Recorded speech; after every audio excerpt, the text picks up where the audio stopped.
Como eu vou entrar numa história agora para vocês, outro tipo de problema de bomba de óleo, eu preferi até aproveitar e mostrar mais um trabalho meu de levantamento, investigação. Eu estive com uma GLC 250, forma TIC, dava muito mais trabalho desmontado com a dessa, porque o cárter dela era menor, por causa do mesmo problema recorrente. Ele é tão recorrente no mundo inteiro que esse componente aqui, que numa concessionária aqui no Brasil custa na faixa de R$ 500, de 500 a R$ 700, você vai encontrar até no AliExpress, tá? O incrível é que você procura no mundo inteiro o recall, não acha, e sabe que tem campanha interna da empresa, da Mercedes-Benz, mandando ficar quieto, não mexer. E de duas uma, ou você vai ter um problema no motor de desgaste, ou você vai ter um excesso de consumo e emissão maior de poluentes na questão do funcionamento do motor, porque esse chicotinho é relacionado com a válvula de controle de pressão de óleo da bomba, que faz todo um acionamento do comando de válvula, do variador de fase, que precisa trabalhar entre 1,7 e 3,9 bar. Isso aí tudo há necessidade. Então, para mostrar, às vezes, o trabalho, troca de conhecimento, de informação, não só eu peço e procuro informação, mas eu troco informação com o Brasil inteiro, com redes de oficina no Brasil inteiro, onde nós temos colegas, às vezes, especializados até em uma ou outra marca e que tiram dúvida. No dia que eu apresentei um código de falha num desses grupos, o P06DA00, eu recebi vários retornos de várias pessoas, vi vídeos no mundo inteiro, trocando ideia, e eu tinha um colega que estava com um carro no momento na oficina também, fez questão também de gravar, igual estava com o carro, ele gravou esse vídeo para mim, vocês vão ver que tem um barulho de oficina, de compressor e tudo mais, mas ele tá, só para vocês entenderem, Sentry é o sistema original, o software, o computador de diagnóstico da própria fabricante Mercedes-Benz, e que ele estava lá no momento fazendo o diagnóstico. Então vamos adiante. Padre André, estou aqui com uma Mercedes, uma C250, carroceria 205, com aquela falha, né, relativa àquela eletroválvula de controle da pressão de óleo do motor, P06DA00. O equipamento Schenker, o que ele me indica? Ele indica, vai ignorar a falha e apagar o registro de falha, só que a falha não apaga, né? E quando você vai fazer o passo a passo guiado aqui de testes, ele também me indica isso aqui, ó. Esse código de falha pode ser ignorado e deletado. E é uma falha que, na verdade, coloca em risco, né, a integridade do motor, né? A Mercedes-Benz fazendo isso. Só para vocês entenderem, há uma degradação acentuada. Essa versão, se não me engano, já é a terceira versão da peça já atualizada. Ela já tentou por mais de uma vez. O carro que eu peguei tinha na faixa de 50 mil quilômetros. Parece que na faixa de 35 a 60 mil quilômetros é muito frequente os consumidores terem esse tipo de prejuízo. Se eu fosse fazer o serviço numa concessionária, numa Formatic, por volta de uns R$ 11.000 o serviço todo de mão de obra para poder desmontar a questão do cárter, porque o cárter dela, um dos semi-eixos, o semi-eixo da roda dianteira esquerda, porque é um carro com tração integral, passa por dentro do cárter. E é muito complicado mesmo. Mas esse aí é um dos exemplos. Interessante, o fabricante falando que pode ignorar, é como se esse sistema todo revolucionário que tem ali naquele carro não serve para nada. Serve sim, e ele não estando funcionando, algum prejuízo você vai ter. Mas vamos lá. Eu falei de bomba de óleo lá, e de válvula, disso tudo, para entrar no assunto que foi o que motivou atualmente agora essa pegada, porque eu estou com mais um caso extremamente complicado, onde uma família inteira poderia ter perdido a vida por causa da negligência de um fabricante.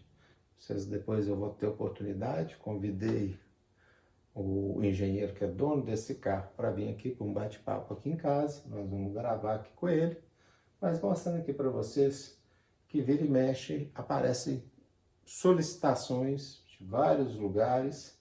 E essa aqui foi até uma solicitação da redação direta da revista Quatro Rodas, que veio até a mim, pedindo para eu verificar e esclarecer o que seriam dois termos que estavam colocados na ordem de serviço da revisão do carro. Essa concessionária colocou o termo lá e não escondeu o que algumas fazem, tá? Muitas escondem, ok? Essa botou verificar isso aqui, esses códigozinhos. Eu fui através das minhas fontes levantar o que eram os códigos e me deparei com duas campanhas que o carro estava fazendo.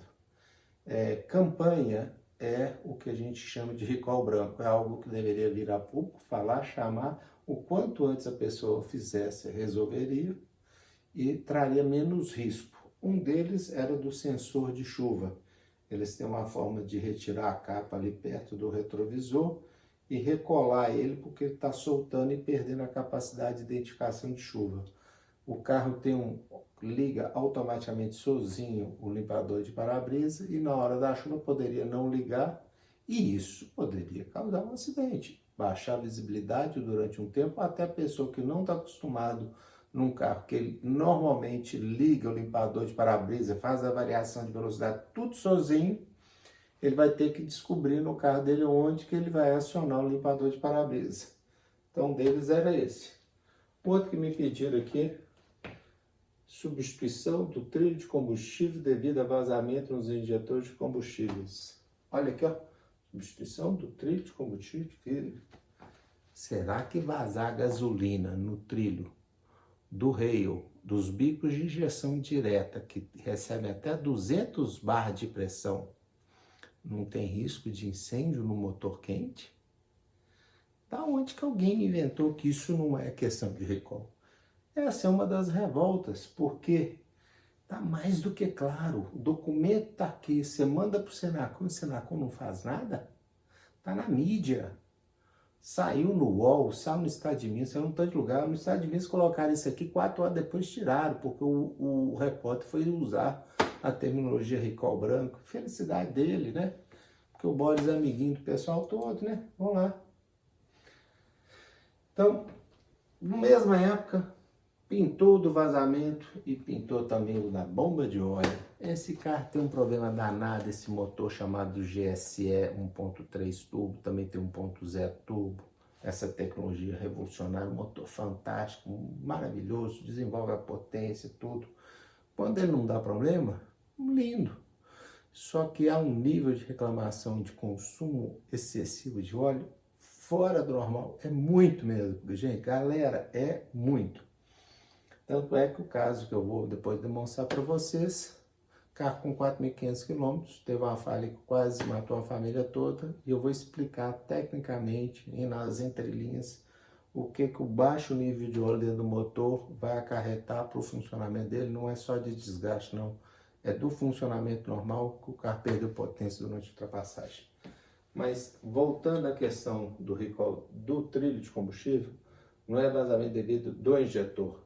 Essas duas peças, que é um tubo que sai da bomba de alta, passa pelo reio, que vai para os bicos injetores, no catálogo de peça do fabricante, ele não vende o trilho separado dos bicos, mas na campanha eles estão trocando só esse trilho e esse tubo. Então, vai da bomba de alta até os bicos injetores, o circuito, esses dois componentes são trocados por questão de vazamento de combustível, ok? E o outro aí, que está aí da bomba de óleo, o que é que está fazendo o carro perder o óleo? Eles fazem reprogramação, atualização. A Quatro Rodas falou que o carro dela parece que perdeu um pouco de potência, alguma coisa, a gente não sabe como é que tá os níveis de poluente, de emissão, o que é, como é que está na verdade. O carro foi homologado de uma forma e eles estão reprogramando o carro, modificando, mas o carro tinha um excesso de consumo de óleo.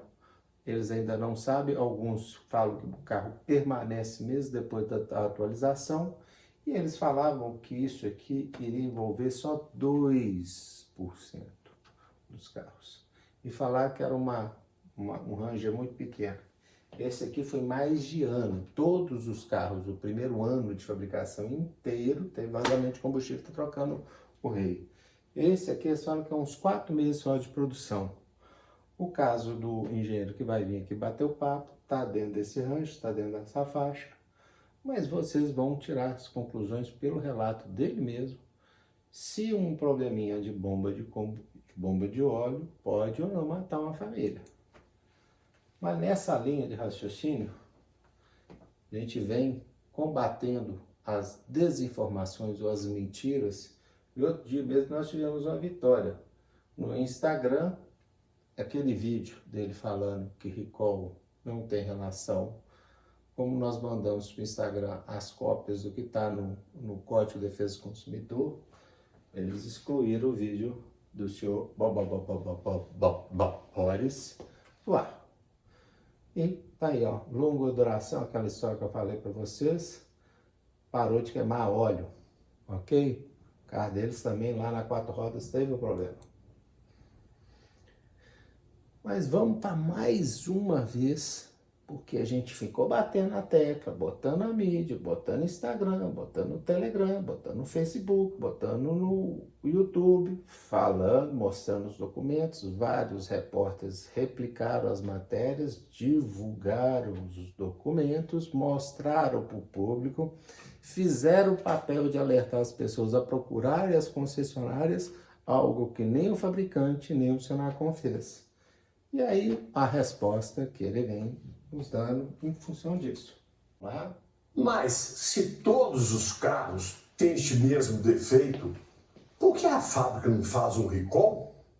Essa é uma pergunta frequente, pois a maioria dos motoristas não sabe exatamente quando a fábrica é obrigada a chamar os automóveis de volta para a concessionária repará-lo gratuitamente. E imagina que ele deve ser feito no caso de qualquer problema, mas não é bem assim. Existe uma portaria do Ministério da Justiça que considera o direito básico do consumidor à proteção da vida, saúde e segurança contra os riscos provocados por produtos ou serviços nocivos ou perigosos. E mais, disciplina o procedimento denominado chamamento ou recall, palavra inglesa que significa chamar ou convocar.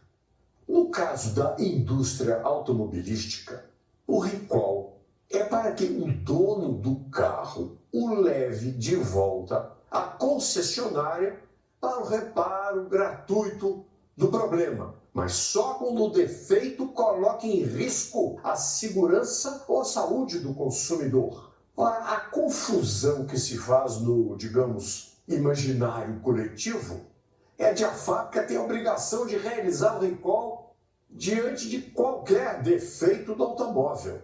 Se a falha é, por exemplo, no aparelho de ar-condicionado, ela o repara em garantia, mas sem que tenha de fazer o recall. E o mesmo em outros casos, como um defeito, digamos, no equipamento de som ou multimídia, ou nos bancos, ou na bateria, até mesmo um componente mecânico que não tenha interferência com a segurança, como o escapamento, digamos, por exemplo. Nestes casos, o que faz a fábrica?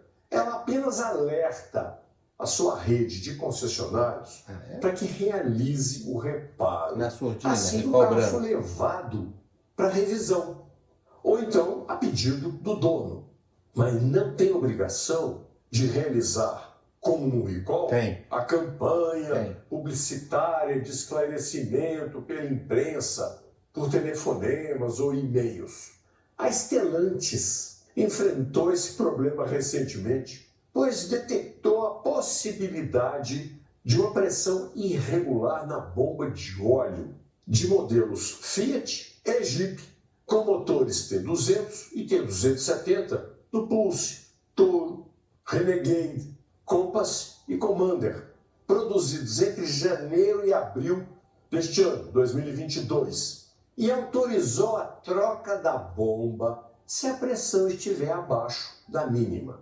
Um problema mecânico que não envolve segurança nem a saúde dos passageiros e que, portanto, não se enquadra na portaria do Ministério da Justiça. Mas, por outro lado, são dezenas as possibilidades de um recall. Deficiência nos freios, na suspensão, transmissão ou direção. Ou então, o risco de um incêndio, uma irregularidade no cinto de segurança. Ou então um outro problema grave, como a possibilidade de uma roda se quebrar ou até soltar.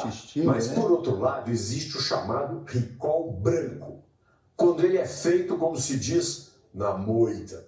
Um defeito pode afetar a segurança, mas a fábrica só o repara quando o carro é levado à concessionária. Ela se faz de desentendida. Neste caso, o governo costuma interferir e obrigar a empresa a realizá-lo. Mas no Brasil, além da fábrica, tem outro problema. Os próprios motoristas. Estatísticas indicam que menos de 50% dos carros envolvidos atendem ao recall. Por isso, o governo decidiu torná-lo obrigatório também para o dono do carro, além de ser para a fábrica. Uma lei complementar à do recall determinou que, se o proprietário não atender o comunicado até 12 meses depois, ele será impedido de ter o veículo licenciado. Só mesmo assim, né? Tá nos assistindo aí pelo YouTube? Já teve o cuidado de assinar? Vou até agradecer algumas coisas que ele falou ali, porque ele falou algumas verdades e no meio algumas muitas mentiras. Não foram algumas, não várias. Relembrando, o recall também tem por objetivo reparar ou substituir o produto ou serviço defeituoso, de modo que o consumidor não tenha seu patrimônio diminuído ou sua expectativa frustrada. Como assim não tem que fazer recall por causa de multimídia? Como assim não tem que fazer recall por causa de ar-condicionado? Junto ao efeito de fábrica crônico, o carro não é para apresentar desgaste naquele componente, isso tudo é questão de recall. Mas eu adorei, ele gosta muito, né? Ele gesticula muito, fala muito. E agora também eu vou botar o dedo na ferida. Vamos lá. Vocês acreditam que eu também já fui agraciado com uma merda de um defeito no multimídia? E ele, certamente, eu tenho como provar que tinha um extremo potencial, não só de causar danos no carro, como de levar a vítima a uma pessoa. À época, comuniquei através do WhatsApp, fiz vários vídeos, consegui, porque quando a primeira vez que a minha esposa esbarrou o carro e falou que a câmera não representava a distância real, eu não acreditei. Mas o vídeo não tem muita qualidade, mas eu fiz esse vídeo aí, ó. Olá pessoal, eu queria mostrar para vocês uma situação que aconteceu comigo. Eu já estou com essa central de multimídia aqui, que foi substituída agora recentemente pela Jeep. A própria Jeep deu garantia, valor de 10 mil e poucos reais, tá? Mas eu quero contar a consequência, o que aconteceu. Eu engatava a ré no carro, começava a manobra, a imagem ficava congelada, às vezes em um determinado instante da manobra, você se aproximava de um obstáculo e colidia com outro obstáculo, sendo que a imagem estava parada. Isso parece uma coisa insana, mas era. A gente sabe que essa multimídia vive dando problema com outras pessoas, parecendo que a tela fica como se estivesse molhada, assim, com a falha da imagem, mas eu estou querendo chamar a atenção de vocês, isso que pode causar um acidente com vítimas, com mortes. Eu não sei se vocês sabem que esse carro, por exemplo, nos Estados Unidos, é obrigatório ter câmera de ré. Todo carro, toda SUV que é difícil você enxergar uma manobra de ré para trás, toda SUV nos Estados Unidos tem que ter câmera de ré. Isso é uma questão de segurança. Agora imagine que você esteja confiando na imagem dessa câmera e tem uma criança lá atrás. Você vai atropelar a criança, vai matar a criança sem saber que a culpa é da multimídia. Mas eu tive uma felicidade, eu consegui um dia, depois de algumas ocorrências, minha esposa falar que já tinha colidindo contra a parede, falando que o problema era, eu não acreditava a princípio. Aconteceu o fato comigo mais de uma vez, e numa delas eu consegui gravar, registrar tudo certinho. Então eu vou mostrar para vocês a consequência lá atrás no carro.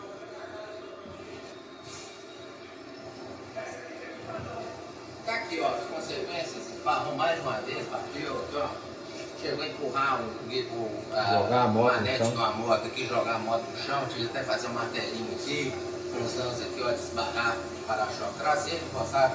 Tem a garagem lá em casa, exatamente, ela tem uma parede aqui, uma posição na diagonal. Mas aí eu acredito falando do meu colega Luciano ali, que eu estou com um dos vídeos lá que a gente fez com a própria. Eu já compartilhei isso tudo aí que vocês vão ver aí, eu já compartilhei isso tudo lá com a Jeep. Apesar da imagem estar ruim, vai ficar ruim para ver aí, depois eu vou mostrar o trecho do vídeo aqui do lado. Um dos dias que eu consegui fazer a gravação. Mas tem algumas informações ali importantes. Eu estava com a pilastra completamente na minha traseira aí, com os pilastras que é a minha vaga de garagem, é essa pilastra ali, ó. Oi? Não dá pra ver. Estoura muito. Ah, mas isso aí, ele tá falando que a imagem não tá ficando boa. A gente vai editar esse vídeo aí, eu vou botar os vídeos originais juntos. Aí pra vocês verem os vídeos originais aí, o que é que eu tô. Mas não tem nem só um vídeo, não. Luciano, vamos ver se a gente consegue o próximo vídeo. Vamos ver se Carro trancado, o multimídia continuar ligado. O carro fechado e o multimídia ainda ligado, trancado. E eu consegui mostrar lá que o multimídia ficava ligado. Gravado, apertando o botão, destravar o fazendo tudo. multimídia. Foi, na verdade, depois de tentar tudo, foi tirar o carro negativo da bateria desse carro. Isso, ó. Então, quer dizer, eu tive a oportunidade de fazer 4 vídeos e demonstrar mais uma vez, ó, continuava com a central multimídia travada, tentando destravar ela não respondia mais nenhum comando. Então, é isso aí que eu quero mostrar para vocês, ó, fiquem atentos. Às vezes alguém vai falar para você que isso não é verdade, que isso não acontece. Sua esposa vai lá com você que deu uma ré e a imagem não apareceu, a imagem real, acredite nela, porque ela vai estar te falando a verdade e a culpa, na verdade, é da gente, tá ok? Então, se vocês gostaram desse vídeo aí, dá um like, escreve lá pra gente, fala para parar de enganar os consumidores. Escutaram? E aí, Boris? Central multimídia não tem risco? Não precisa de recall? Será? Assiste esse videozinho. Registrar esse tipo de ocorrência, vamos ver se vocês vão reparar. Eu vou dar ré aqui no meu carro, já está aqui.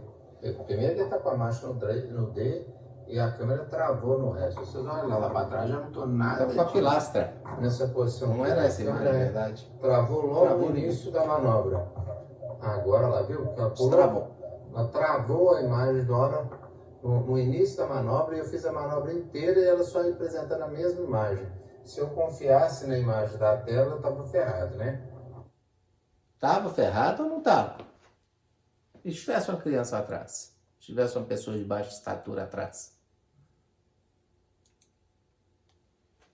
Então, gente, não é que eu não gosto da Jeep. Eu até adoro o carro. Eu tenho 2 carros em casa da Jeep. O carro é um espetáculo. Não tenho aquele problema do pneu que um tanto de gente tem. Meu carro já está com 46 mil quilômetros com os pneus originais. Então eu não chego. O meu carro é versão diesel. Não tem aquele problema danado trocador de calor. Mas eu tive questão da concessionária que negligenciou a troca do líquido de arrefecimento. Depois eu tive de fazer. Tive que trocar o reservatório porque sujou muito. A gente sabe que tem um problema agravado pela qualidade do líquido de arrefecimento que a própria Jeep estava usando. Ok? Que nos carros que tem o motor T270 e no antigo lá com o e-torque lá 1.8 e também no Flex, também no 2.0 Tiger Shark, tem o problema do trocador de calor da transmissão que é de 6 marchas, frequente. Mas aqui é esse caso aí que hoje nós vamos estar aí recebendo aí um engenheiro, proprietário desse carro, a esposa dele comprou o carro, e eu venho acompanhando o caso e é tão insólito a história que parecia que não era verdadeira, quando da narrativa. Quando você descobre que um cliente comprou um carro 0 km, no dia que ele tirou o carro 0 km, 2 horas depois, quando que você compra um carro zero, normalmente na quilometragem que aparece no carro ali no odômetro, está em alguma coisa em torno de 5, 7, 9 quilômetros. Isso é normal. Alguns fabricantes até têm alguma forma de, nos carros com baixíssima quilometragem, de reclamação de cliente, conseguir zerar o painel, mas não foi esse caso. Ele tirou o carro na concessionária, parece que estava marcando 5 quilômetros, ele retornou o carro marcando 24 quilômetros, no mesmo dia, 2 horas depois, com problema de luz acesa, e a Jeep nesse carro zero, no mesmo dia que pegou o carro lá no tapetinho vermelho, lacinho de fita, fotinho, entendeu? Ele teve de retornar o carro e deixar o carro dele por 18 dias para trocar a bomba de óleo. Trocar da bomba de óleo, falar para ele que não tinha problema, estava tudo sanado, já tinha atualizado. Essas questões, essa história de baixar o nível de óleo que já estava acontecendo no mercado dele, já tinha sido também feita atualização, ele não teria problema.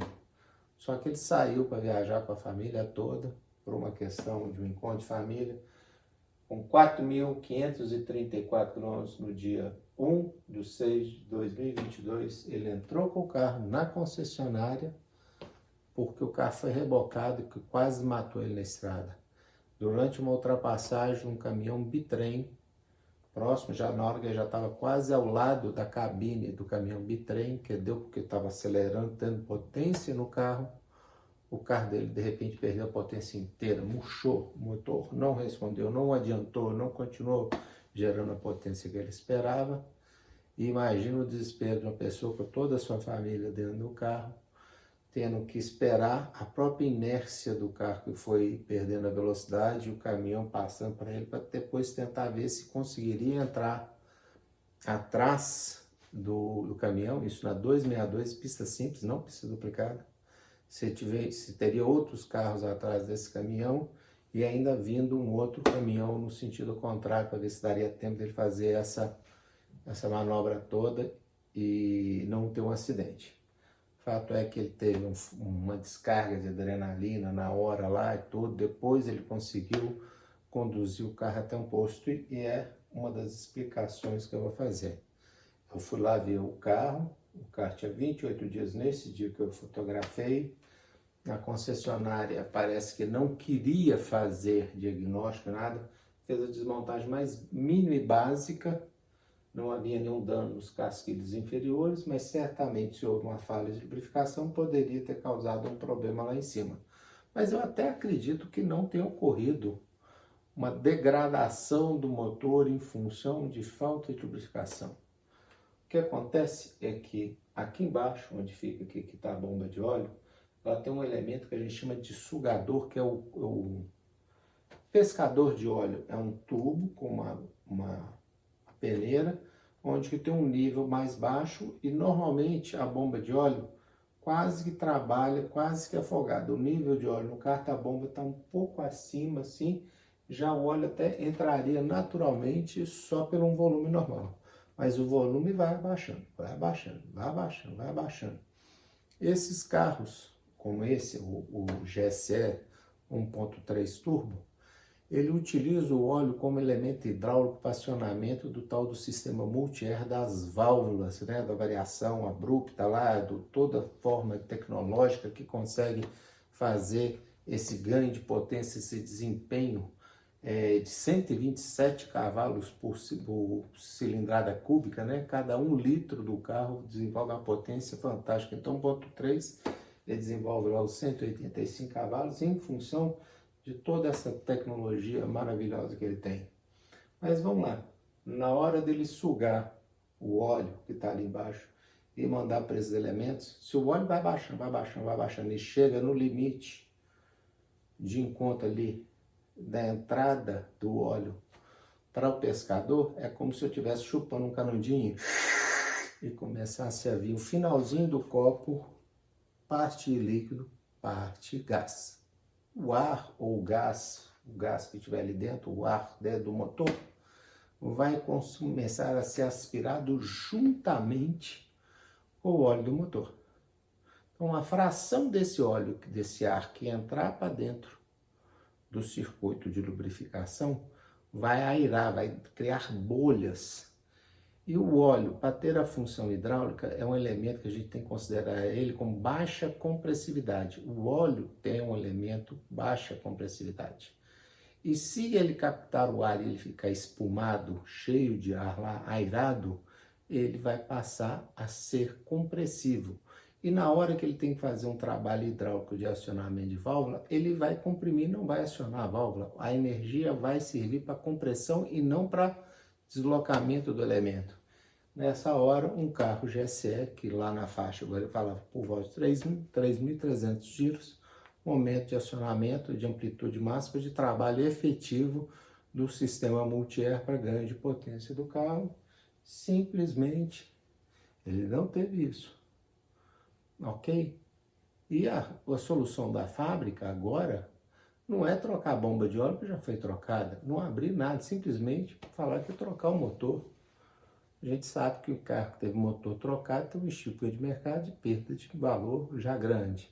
Fora isso, você que tivesse um carro com 4.000 km ia querer que seu carro tivesse motor trocado? E esse cliente que já perdeu a confiança total na marca, nas concessionárias de serviço, no carro, você acha que ele quer andar de novo? Você acha que ele vai acreditar que o problema foi sanado? É isso que a gente vai receber aqui e fazer toda uma colocação para vocês. Tem toda uma questão das perguntas solicitadas pelo próprio advogado, para a gente fazer uma resposta bem objetiva, e toda a parte está ilustrada aí.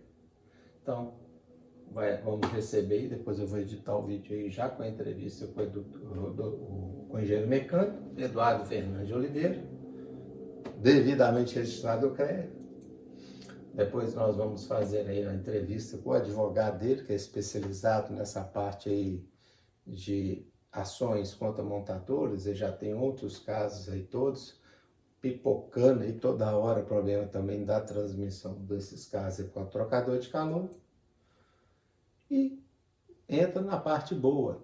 Tem solução para isso? Como administrar isso? Não é só trazer os problemas, é falar as experiências, saber como que em outros lugares do mundo a sociedade administra esse tipo de problema. Então, vamos usar aqui o exemplo da NHTSA, que é americana. Ela é só cheia de virtude? Ela já teve seus probleminhas, tem algumas críticas, tem algumas situações, mas com certeza funciona muito melhor do que o nosso Denatran ou Senacom. A NHTSA é as siglas que abrevia, né? National Highway Traffic Safety Administration, que é, né, o órgão de administração da segurança rodoviária, né? É isso aí que é o Denatran deles lá, né? Então tá, lá no site da tal da NHTSA, uma das coisas que eu gosto de destacar, a facilidade de você ver campanhas, ou o que a gente chama do Manufacturer Communication, que seriam os recalls brancos, o que lá para o americano é Manufacturer Communication, para o brasileiro, em função da nossa legislação, tem que ser encarado como recall. E não tem de existir essa história de recall branco, não. Agora, se eles continuarem querendo inventar essa história do recall branco, que eles regulamentem e colocam numa área para claramente divulgar que o direito à informação é indiscutível. Se eles não querem fazer recall, que eles façam o comunicado. Mas vamos lá? Lá, se você botar um número, um modelo do veículo, foi o jeito que eu descobri lá do meu Fusion, tudo aqui, ó. Mas eu queria destacar algo do site deles que eu acho extremamente importante, que é uma questão que o brasileiro tinha que aprender. Em vez de ir para Reclame Aqui ou ir lá para o consumidor.gov.br, no site do Denatran ou do Senacom, deveria ter um campo exclusivo para questões envolvendo veículos. É o que mais tem recall, o mais grave, o maior volume, maiores valores estão envolvidos no veículo. Então, princípio de Pareto, 20-80, o que é os 80% do negócio, devia ser tratado diferenciado e o que devia aplicar alguma coisa. Então vamos lá, ó. Relatar um problema de segurança. Todo o site da NHTSA, eu usei o tradutor automático do Google só para poder ilustrar aqui para vocês, para ficar mais fácil entender. Então, lá no início do site, na hora que eu entro, tem já informação lá sobre o recall da Takata, que é mundial, mas está aqui, relatar um problema de segurança. Primeira coisa no site, você clicando lá, ó, você vai entrar numa área, e aí eu peguei passo a passo, estava com o número do chassi de um carro americano, e aproveitei para poder fazer isso aí. Então está todo o texto explicando para o consumidor o que ele deve fazer de uma forma sucinta, rápida e fácil para relatar um problema. Ele pode relatar problema de veículos, de assentos de cadeirinhas de criança, de pneus e outros equipamentos e produtos. Está aqui desenhado o carregador de energia, ferramenta, óleo, capacete. Então, se o cara quiser reclamar de veículo, está ali, fácil. Então, formulário de reclamação do veículo. Você clicando aqui, vai para uma área, já entra aqui, ele pede o VIN, que é o Vehicle Identification Number, que é o número do chassi do carro, os 17 caracteres. Você confirmando o número, ele já dá a informação básica, cumpriu a etapa 1, informação do acidente. Então aqui eu só escondi o número, estava aqui com o chassi de um Tesla e próxima informação. Então quer dizer, já identificou, sabe, mostrou o carro, mostrou o chassi do carro que eu tinha escondido aqui, que eu não vi. Entrando aqui, você vai lá, informações do acidente, tudo muito ilustrado, muito fácil, muito básico. Reparem lá, você pode falar de airbag, tem dúvida o que é airbag, corpo é a estrutura do carro, freios, elétrico, motor, combustível, iluminação, vários. Sistema ADA são esses sistemas hoje aqui, ó, que ajuda a detectar obstáculo, faixa, todos os sistemas de condução autônoma, tudo isso aí que ajuda na direção, são isso. Então, controle de cruzeiro adaptativo, frenagem de emergência, tudo também já é destacado. O que aconteceu com as suas próprias palavras. Então, você pode chegar, fazer um relato, até 200 caracteres, isso vai ilustrar, vai estar disponível para outras pessoas verem o seu relato, só vai ficar escondido o número do seu chassi, mas o seu relato é público para qualquer um ver, até por questão de similaridade, as pessoas saberem que outras pessoas relataram coisas similares a ela. Então vamos lá, detalhe do incidente, se houve acidente, se houve incêndio, se teve algum ferimento ou fatalidade, questão de velocidade, na hora do acidente qual era a velocidade, e tem área ainda para carregar, videozinho, foto, documento, coisa de se você teve fatura do reparo, boletim de ocorrência, reclamação do seguro, qualquer coisa, até atendimento fabricante, qualquer coisa você pode anexar lá. Então estava ali uma forma básica, fácil, um exemplo do que as autoridades brasileiras poderiam tomar e fazer acontecer aqui no Brasil. Voltando lá, a questão, peguei, por acaso, hoje, também estava lá, fazendo exemplo, para vocês terem ideia, eu achei lá, já de 13 de janeiro de 2022, mau funcionamento da luz de freio e possível risco de desmontagem. Há um problema lá no sensor do pedal de freio dos Fusions, e que ainda não vi recall no Brasil. E aí eu quero destacar o seguinte, vocês acham que o Senacom não sabem? Sabe sim. No próprio Boletim de Saúde e Segurança, a própria Senacom escreve e fala que a Secretaria Nacional do Consumidor, por meio da Coordenação de Saúde e Segurança, monitora diversas redes internacionais de segurança de produtos, como as redes do Consumer Products Safety Commission, CPSC, né? E a National Highway Traffic Safety Administration, a NHTSA. Eles têm cooperação internacional entre as empresas, entre a Senacom, Denatran e eles, viajam, vão passear, ok? Mas resolver e olhar para os problemas mesmo lá, dos recalls lá, mesmo o recall que já foi lançado lá, eles não estão fazendo no Brasil, não. Então, atenção, de novo, quem é responsável, grave o nome. Senacom. O exemplo é que quando tem um carro lá com problema e você quer investigar como você fez o relato, essas 1.059 reclamações estão divididas entre esses tipos aqui, e se você quiser ler qualquer uma das reclamações, basta clicar em cima e ver o relato das pessoas sobre o que ocorreu com elas. Dessas 1.059, 198 comunicações do fabricante, algum documento, alguma atualização, alguma etapa, alguma nova informação, alguma correção, alguma troca, alguma coisa de peça foram feitas nesse carro, e está aqui todos por números, quantos já foram feitos.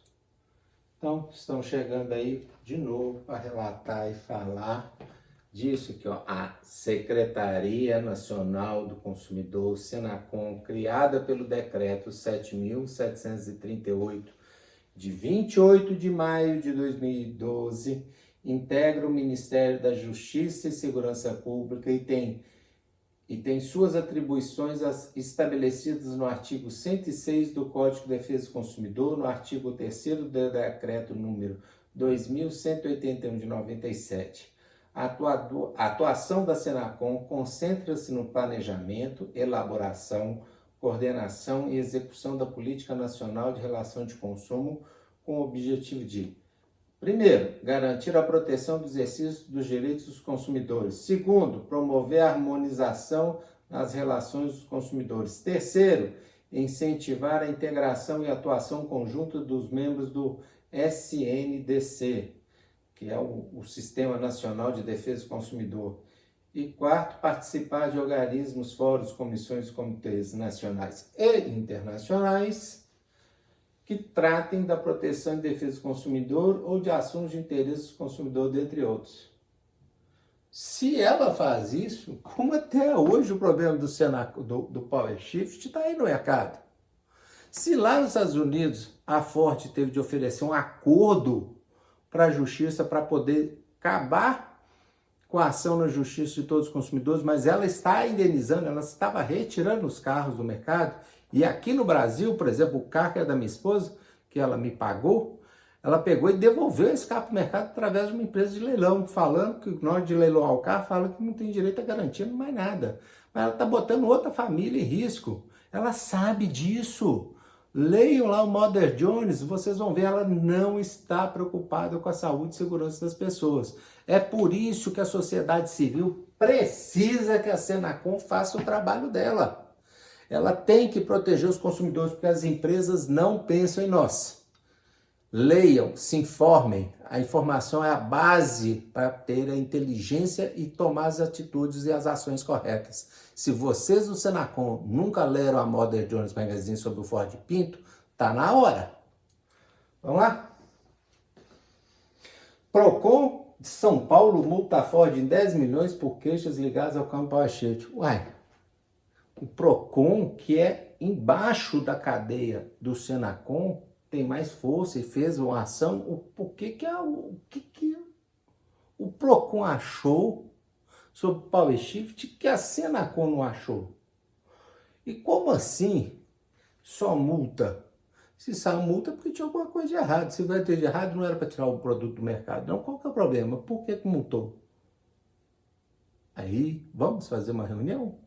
Convido vocês, nós chegarmos e vamos lá na Fundação Procon de São Paulo, convidá-los para a gente fazer e apresentar todas as informações que a gente tem sobre questões de recall, sobre processo, sobre isso tudo. Querem me convidar? Estou à disposição. O senhor Boris, o senhor quer sentar e fazer um bate-papo? Quer trocar ideia? Quer que eu te respeite? Se dê o respeito que eu vou te respeitar, mas até hoje você não está se dando a respeito, não. O senhor está vendo o que o senhor se meteu? O senhor está vendo quem que o senhor está protegendo? As pessoas que estão matando as pessoas. Então, a minha colocação é essa. A partir de agora, todas as publicações que eu puder fazer que tenham relação com recall, eu vou marcar com a hashtag. E se vocês botar lá no Google, hashtag recall já, vocês vão encontrar minhas publicações em função dessas falácias aí, desses problemas. Agradeço a atenção de vocês. gostando do vídeo, compartilhe com outras pessoas. Sei que deve ter ficado cansativo, muito longo, mas é muita informação e teria informações para horas e horas de bate-papo. E vocês podem ver outros vídeos no canal, às vezes até questões do próprio grupo lá dos Fordidos pela Ford, Ford me fordeu, né, o Power Sheet, o grupo lá todo, que vocês vão ver as lives do grupo que a gente tenta chegar, é muito difícil, as pautas das reuniões são difíceis, complicadas, mas a gente procura de alguma forma ou de outra ajudar todos os consumidores, diferente do que a Sinacom vem fazendo, né? Obrigado pela atenção.